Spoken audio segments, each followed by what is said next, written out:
Hi, welcome back to the vlog. I hope everyone had a great Easter. We've had a good few days away with family. The girls had plenty of time finding Easter eggs and eating chocolate, as did we. First job back, which I've been looking forward to for, well, a couple of years actually, is building our polytunnel.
Now this is a polytunnel that I was given from my granddad, just the frame.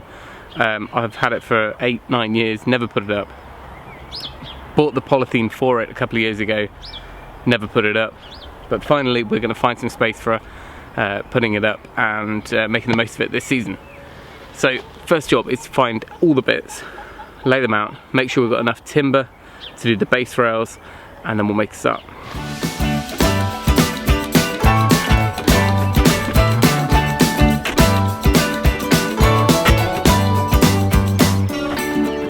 The answer is no, we haven't got all the bits, so we'll keep digging in the hedge.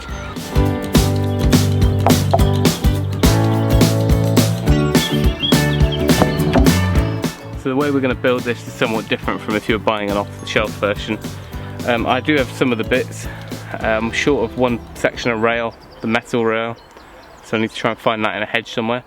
But what I'm going to do is construct basically like a timber raised bed at the bottom using some 2x6, so 150mm boards. I'm then going to attach the hoops to those, and then we're going to have a rail on one side for some ventilation, and then what we'll do is we'll stretch it down and just drop the that side rail to make it all taut. The idea being that everything is attached to the timber base rather than concreting or fixing anything into the ground.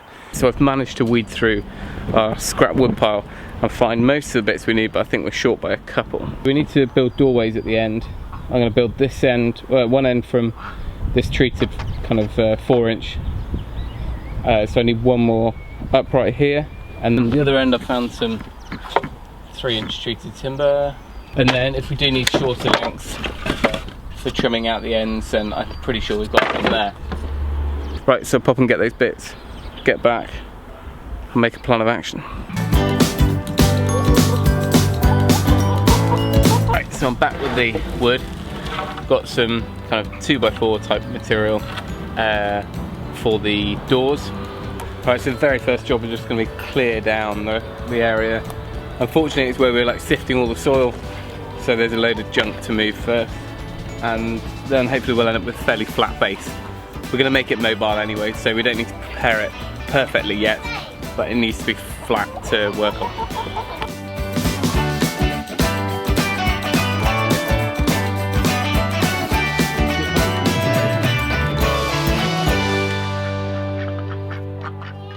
Oh, is she laying an egg? Oh, I think you have to wait then.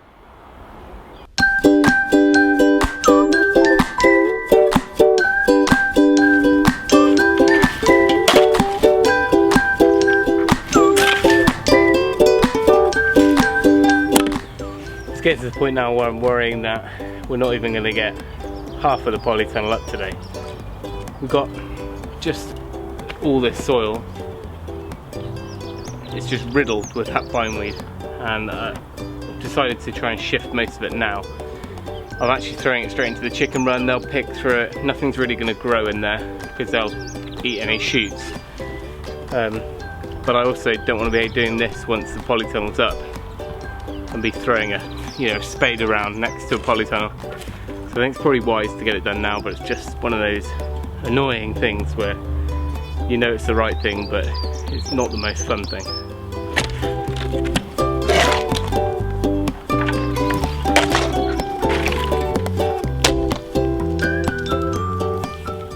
I'm hoping I don't end up with a scene like from About a Boy where the loaf of bread kills the duck, because some of these lumps of soil are pretty big.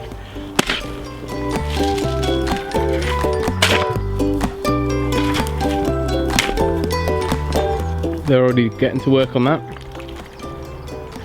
So after a week or two, that'll be really scratched about, and then we can sift that and it'll be a bit easier. The idea is to take this hedge out. The only reason why we haven't done that yet is because the fence the other side of it has fallen down. But as soon as that fence is fixed, this hedge is just...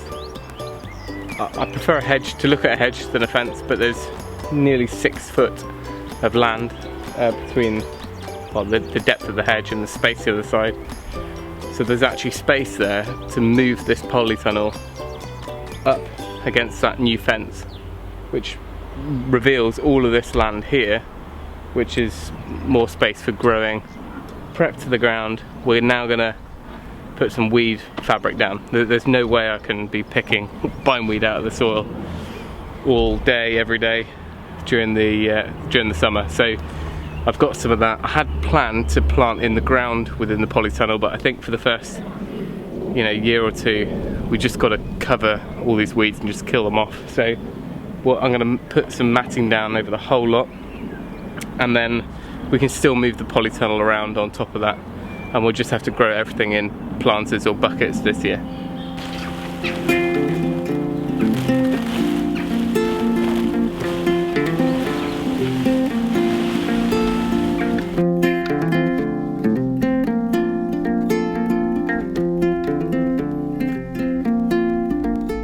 Here I've tucked it under the gravel board, and I'll probably staple it on the other side. And then we've probably got about a metre of slack here, which when the hedge goes, that can be rolled out. So I'm just going to roll that up with a heavy timber in it, just to hold that flat. So we've got a nice flat base to get building on. Good work. You're going to walk all the way along?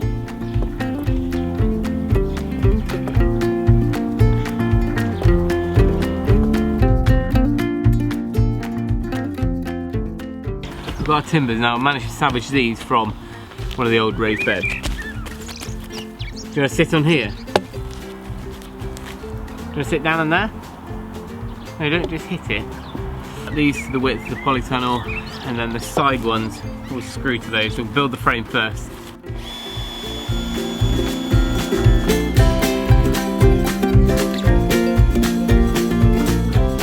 Right, let's go and do that other end. Go over that side.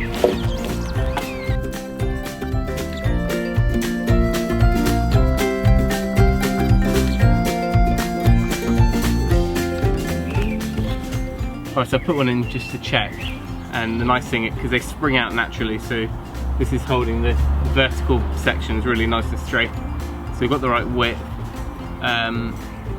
So I'm now just going to go along and mark the 4 spots. And then normally they go into another tube, which you concrete in or hammer down into the ground. And I've got those, but I don't really want to do that. I want it to obviously be mobile. So what I'm going to do is just... this will be our foundation basically. So when we want to fix the polytunnel down, we'll just drive stakes down and fix into this. The poles will be independent of the ground. Jo gets back in about half an hour, and she's been gone all morning, and I'm pretty sure she's going to say what all you've managed to do is just lay out some fabric on the floor. Preparation's key.